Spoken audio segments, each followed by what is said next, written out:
Hello friends, स्वागत है आप सभी का फिर से हमारे चैप्टर बायोमोलिक्यूल्स में।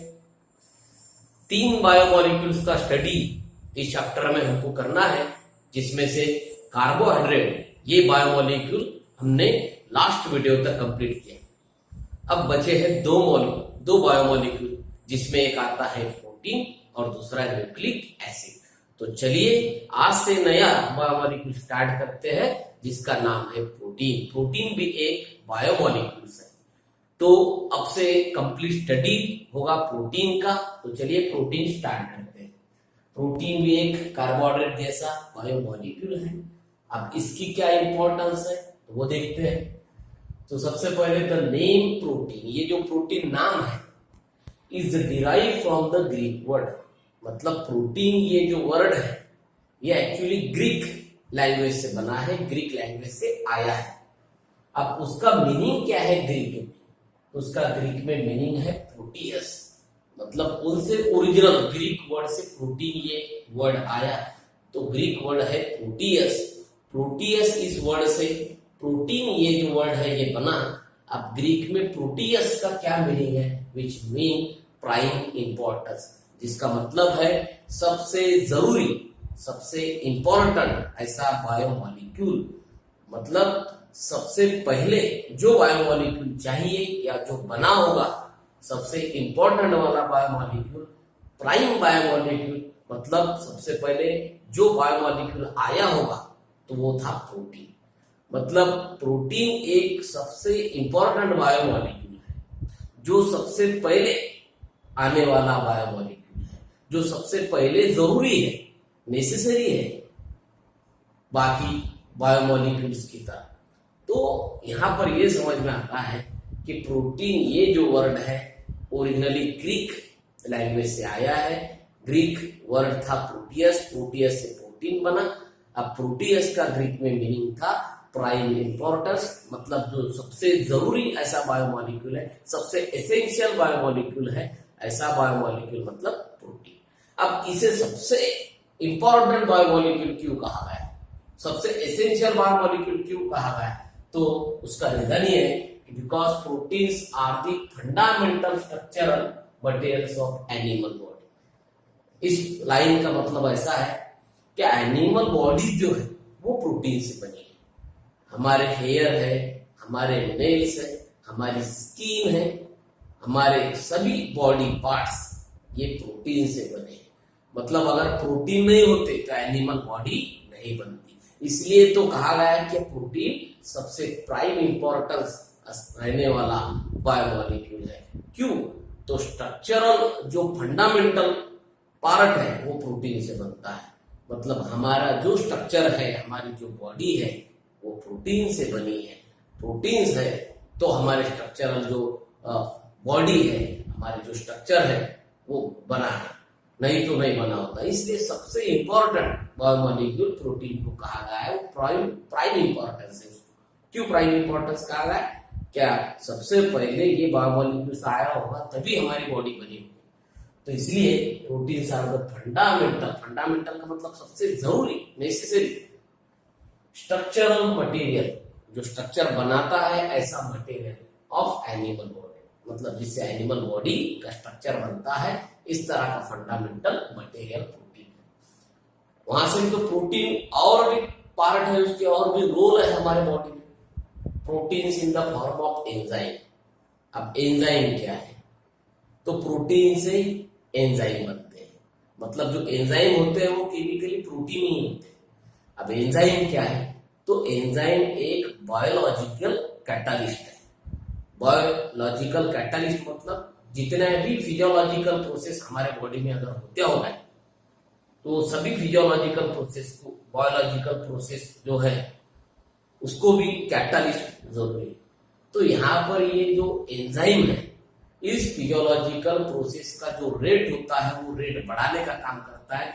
जिस तरह से एक साधारण केमिकल रिएक्शन में कैटालिस्ट करता है, उसी तरह से एंजाइम भी फिजियोलॉजिकल केमिकल रिएक्शन का वो कैटालिस्ट होता है। उस रिएक्शन को कैटालाइज करने का काम एंजाइम करता है। और एंजाइम किससे बनता है? एंजाइम बनता है प्रोटीन से। मतलब एंजाइम ओरिजिनली क्या होते हैं? प्रोटीन होते हैं। इसका मतलब इस तरह से कि प्रोटीन से एंजाइम बने, और एंजाइम हमारे बॉडी में चलने वाली कई तरह की फिजियोलॉजिकल प्रोसेस जो है उसको कैटालाइज करने का काम करता है। जिस तरह से डाइजेशन एक फिजियोलॉजिकल प्रोसेस है, उसमें एंजाइम पार्टिसिपेट होते हैं, ब्लड सर्कुलेशन है, रेस्पिरेशन है, इस तरह के कई फिजियोलॉजिकल प्रोसेस हमारे बॉडी में होता है। इस सभी फिजियोलॉजिकल प्रोसेस को एंजाइम कैटालाइज करते हैं और वो एंजाइम बनते हैं प्रोटीन से।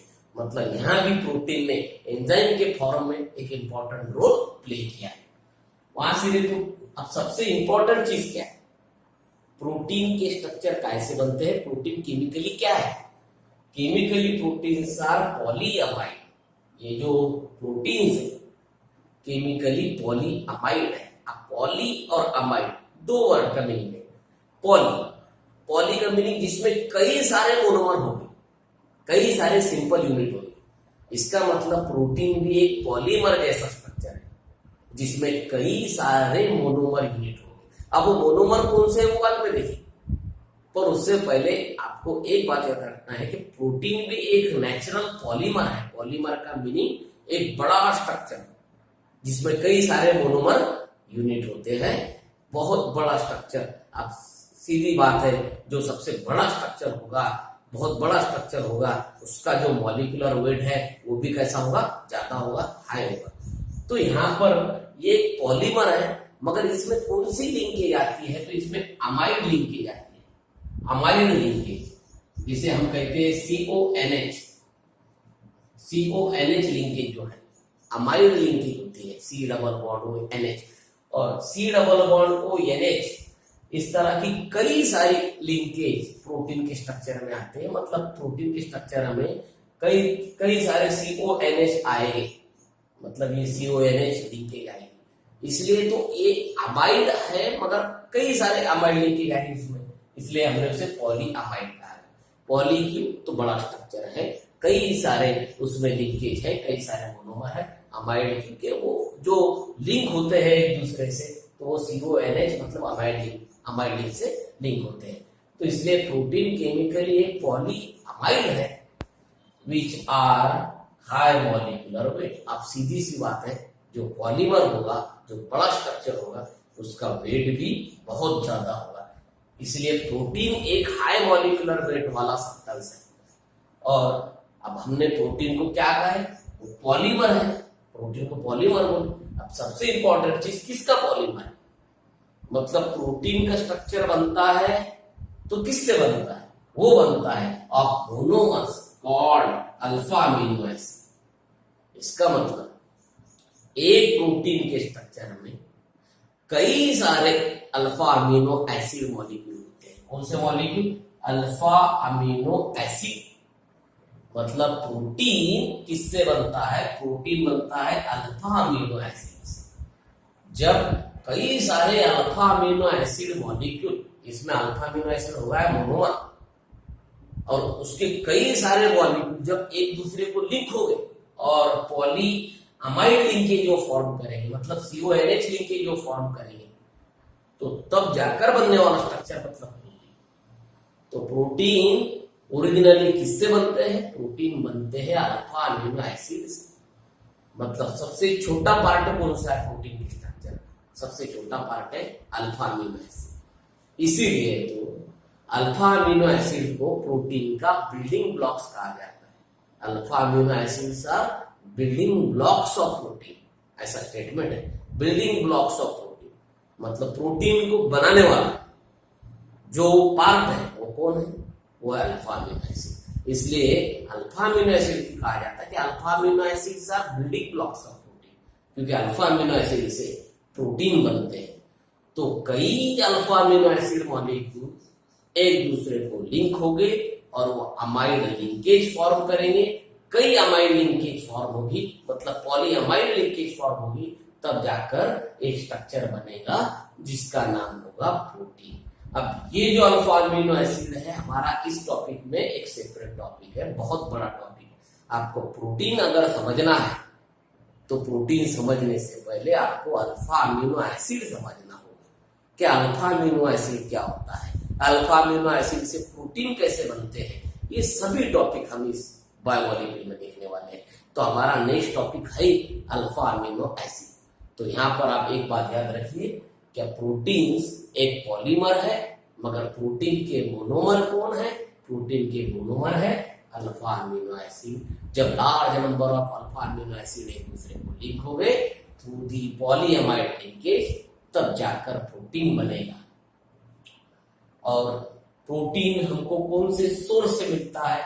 मतलब उसके जो न्यूट्रिशनल सोर्सेस हमारे बॉडी के लिए, हमारे डाइट थ्रू हमको कहाँ से मिलता है? तो उसके इंपॉर्टेंट जो सोर्सेस है, the sources of protein are milk. सबसे ज्यादा प्रोटीन मिल्क में पाए जाते हैं, इसलिए मिल्क लेना जरूरी है, क्योंकि मिल्क में प्रोटीन होते हैं और ये प्रोटीन जो है हमारे बॉडी स्ट्रक्चर को बनाने का काम करते हैं। क्योंकि आपको पता है हमारे बॉडी का फंडामेंटल स्ट्रक्चरल जो यूनिट होगा, पार्ट होगा, तो वो होगा प्रोटीन। इसलिए सबसे ज्यादा प्रोटीन मिल्क में मिलते हैं। पल्सेस, अलग अलग तरह के पल्सेस हम हमारे डाइट में यूज करते हैं, वो पल्सेस में भी प्रोटीन होता है। नट्स, अलग अलग तरह के नट्स हम भी इस्तेमाल करते हैं, वो नट्स में भी क्या होता है? प्रोटीन होता है। फिश और मीट, ये भी एक बहुत बड़े सोर्स है प्रोटीन के। मतलब ये जो सभी तरह की ये जो सब्सटेंसेस है, ये प्रोटीनस डाइट में आते हैं। तो ये प्रोटीनस डाइट हमारे लिए जरूरी है, तभी जाकर हेल्दी बॉडी हमारी बनेगी, क्योंकि हेल्दी बॉडी बनने के लिए प्रोटीन की जरूरत है। अब इस प्रोटीन की इस टॉपिक के बाद इसमें जो इम्पोर्टेंट टॉपिक आया कि अल्फा अमीनो एसिड से प्रोटीन बनता है। अल्फा अमीनो एसिड मोनोमर है प्रोटीन का। तो ये अल्फा अमीनो एसिड क्या होते हैं? ये अल्फा अमीनो एसिड को हम डिटेल में स्टडी करेंगे। तो शुरुआत करते हैं अल्फा अमीनो एसिड के डेफिनेशन से। तो किसे अल्फा अमीनो एसिड कहा है? मतलब आपको आगे प्रोटीन समझना है, प्रोटीन का स्ट्रक्चर समझना है, तो सबसे पहले समझना होगा अल्फा अमीनो एसिड। तो हमारा अभी टॉपिक है अल्फा अमीनो एसिड। तो अब अल्फा अमीनो एसिड समझना है, तो अल्फा अमीनो एसिड में एसिड वर्ड आया है, क्योंकि COOH ग्रुप होता है। तो जिसमें COOH ग्रुप है वो एसिड होता है। आपको पता है COOH एक कार्बोक्सिलिक एसिड ग्रुप है, इसलिए इस अल्फा अमीनो एसिड में COOH ग्रुप होता है। अब आगे लिखा है अल्फा अमाइनो। अब अमाइनो मतलब NH2 ग्रुप, NH2 मतलब अमाइनो, मगर वो NH2 वो अमाइनो कौन से कार्बन को अटैच है? अल्फा, अल्फा कार्बन को स्ट्रक्चर। अब अल्फा कार्बन कौन सा?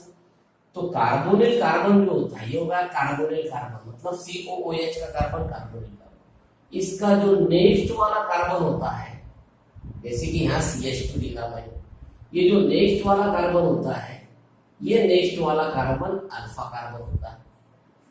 किसको नेक्स्ट वाला कार्बन? कार्बोनिल कार्बन का नेक्स्ट कार्बन मतलब अल्फा कार्बन। अब यही अल्फा कार्बन को अगर अमाइनो ग्रुप अगर अटैच हो गया तो यहां से CH2 का CH हो जाएगा, तो यहां अटैच हो जाएगा NH2।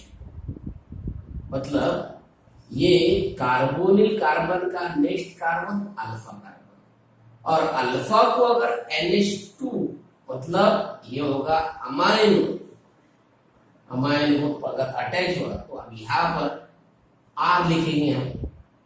R का मीनिंग यहाँ पर हाइड्रोजन भी हो सकता है, मिथिल हो सकता है, इथिल हो सकता है, कौन सा भी अल्किल ग्रुप हो सकता है। हाइड्रोजन से भी स्टार्ट कर सकते हैं, मतलब R, ये जो R है ये हाइड्रोजन हो सकता है, मिथिल हो सकता है, कौन सा भी अल्किल ग्रुप हो सकता है। अब देखिए ये जनरल स्ट्रक्चर बन गया। कैसा general structure? COOH carbonyl carbon का नेक्स्ट कार्बन अल्फा कार्बन, जो CH लिखा है। यहाँ CH क्यों किए? क्योंकि इधर बाजू से R अटैच करना था, R कोई भी हो सकता है। और ये अल्फा कार्बन को NH2 मतलब अमाइनो ग्रुप अटैच करें। तब देखिए अल्फा कार्बन को अमाइनो, अल्फा अमाइनो। अब जो बाकी का स्ट्रक्चर है COOH की वजह से एसिड, इसलिए ये होगा अल्फा अमाइनो एसिड। अब इसी जनरल स्ट्रक्चर से डेफिनेशन क्या बनती है? दी एक प्रकार का ये ओरिजिनली क्या है? Carboxylic acid.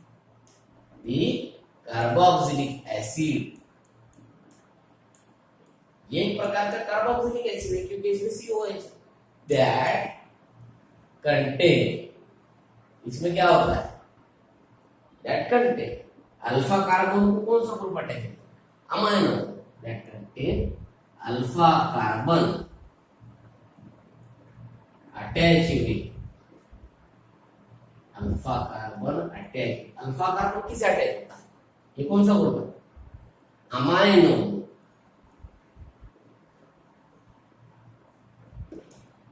देखिए डेफिनेशन, आसान डेफिनेशन, COOH की वजह से क्या बोले थे, कार्बोक्सिलिक एसिड दैट कंटेन, क्या होता है, अल्फा कार्बन या alpha carbon attach with amino group, this type of structure called alpha amino acid. अब ये जो अल्फा अमीनो एसिड है उसका जनरल स्ट्रक्चर इस तरह से लिखा है, ये याद रखना है आपको क्योंकि नॉमेनक्लेचर में इंपॉर्टेंट स्ट्रक्चर है, इसी से नॉमेनक्लेचर बनता है आगे। RCH NH2COOH, ये general structure alpha amino acid. अब अल्फा अमीनो एसिड जो है ये बायफंक्शनल कंपाउंड है, किस तरह का कंपाउंड है, बायफंक्शनल। बायफंक्शनल मतलब जिसमें दो ग्रुप है, दो फंक्शनल ग्रुप है, जिसमें दो फंक्शनल ग्रुप होते हैं, बाय मींस टू, जिसमें दो फंक्शनल ग्रुप होते हैं ऐसा कंपाउंड बायफंक्शनल।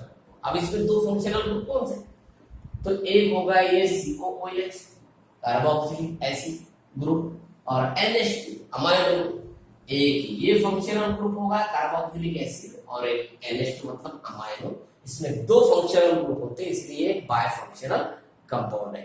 ये जो है इस स्ट्रक्चर में जो R है, ये R में भी हाइड्रोजन या CH3 या CH2CH3 या CH2 CH CH3 जैसे कि आइसोब्यूटीन आइसोप्रोपिल, ये कौन से alkene, hydrogen methyl ethyl, isobutyl isopropyl हो सकता है, CH3 कौन सा ग्रुप है ये, आइसोप्रोपिल। तो हाइड्रोजन मिथिल इथिल आइसोप्रोपिल आइसोब्यूटील कौन सा भी ग्रुप हो सकता है यहाँ पे R की जगह, तब जाके इसके स्ट्रक्चर बनते हैं, उनको नाम होते हैं इस तरह से। तो इसके बाद जो हमारा अगला टॉपिक होगा वो होगा ये अल्फा अमीनो एसिड का नॉमेनक्लेचर। आप अल्फा अमीनो एसिड को आपको समझना है तो सबसे पहले उसका नॉमेनक्लेचर समझना होगा कि उसके कौन कौन से एग्जाम्पल हैं। तो ये alpha amino acid originally 3 classes में डिवाइड होते हैं, मतलब अल्फा अमीनो एसिड की भी 3 टाइप।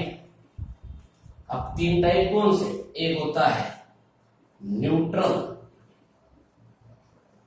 अल्फा अमीनो एसिड, दूसरा होता है एसिडिक अल्फा अमीनो एसिड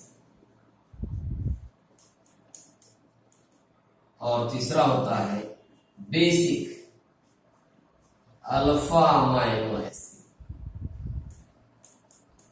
तो 3 तरह के अल्फा अमीनो एसिड होते हैं। ये नॉमेनक्लेचर में भी इस तरह से आएगा, मतलब हम जब नॉमेनक्लेचर देखेंगे अल्फा अमीनो एसिड का तो इन 3 कैटेगरी में अल्फा अमीनो एसिड को हम क्लासिफाई करेंगे। अब सबसे पहले समझना है कि न्यूट्रल अल्फा अमीनो एसिड, तो सीधी सी बात है जिस स्ट्रक्चर में COOH और NH2 इनके जो नंबर है वो इक्वल है। इक्वल है मतलब जिस स्ट्रक्चर में समझो एक COOH है और एक ही NH2 है, मतलब दोनों भी फंक्शनल, किस तरह से, सेम। अब यहां पर ये जो COOH होता है ये एसिड की प्रॉपर्टी बताता है और NH2 ये बेसिक प्रॉपर्टी बताता है। मतलब जिस स्ट्रक्चर में COOH ज्यादा होंगे वो एसिडिक होगा, जिसमें NH2 ज्यादा होंगे वो बेसिक होगा, और जिसमें दोनों भी इक्वल होंगे, जितने COOH है उतने ही NH2 है, तो वो कैसे होंगे, न्यूट्रल।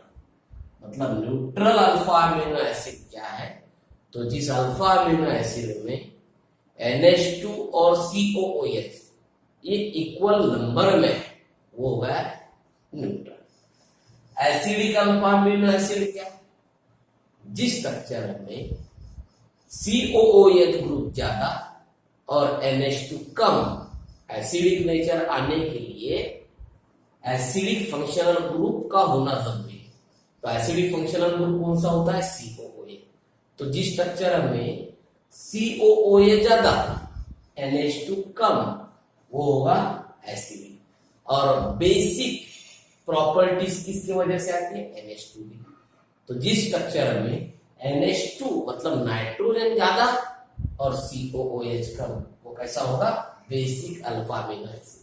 देखिए आसान तीन यहाँ पर डेफिनेशन है, तीन वर्ड है ये, उनकी मीनिंग आपको याद रखना है क्योंकि नोमेनक्लेचर भी इसी कैटेगरी से हम लेने वाले हैं। न्यूट्रल अल्फा अमीनो एसिड में COOH और NH2 के नंबर इक्वल होते हैं, मतलब जितने COOH उतने ही NH2।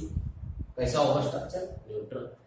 Acidic alpha amino acid में COOH ज्यादा NH2 मतलब नाइट्रोजन कम, और बेसिक अल्फा अमीनो एसिड में NH2 फंक्शनल ग्रुप मतलब नाइट्रोजन के नंबर ज्यादा और COOH के कम। तो इस तरह से अल्फा अमीनो एसिड इन तीन कैटेगरी में डिवाइड होते हैं और हम नोमेनक्लेचर भी इन तीन कैटेगरी में देखेंगे। तो हमारा अब अगला जो वीडियो होगा, अगला टॉपिक जो होगा वो होगा nomenclature of alpha amino acid. उससे पहले अल्फा अमीनो एसिड की आप डेफिनेशन याद रखिए कि जो कार्बोक्सिलिक एसिड है या जो स्ट्रक्चर है जिसमें अल्फा कार्बन को NH2 ग्रुप अटैच होता है, उस तरह का स्ट्रक्चर अल्फा अमाइनो एसिड, जिसका जनरल स्ट्रक्चर होता है RCH NH2COOH, एक तरह का बाय फंक्शनल कंपाउंड है। इसी अल्फा अमीनो एसिड से कौन बनते हैं? प्रोटीन बनते हैं, क्योंकि अल्फा अमीनो एसिड प्रोटीन का मोनोमर है। प्रोटीन समझना है तो अल्फा अमीनो एसिड समझना होगा, इसीलिए अल्फा अमीनो एसिड का नोमेनक्लेचर भी हमारे लिए बहुत इंपॉर्टेंट है। तो नेक्स्ट वीडियो में आएंगे, तब nomenclature of alpha amino acid discuss करेंगे। तब तक सभी वीडियो आप अच्छी तरह से देखते रहिए। Okay, thank you.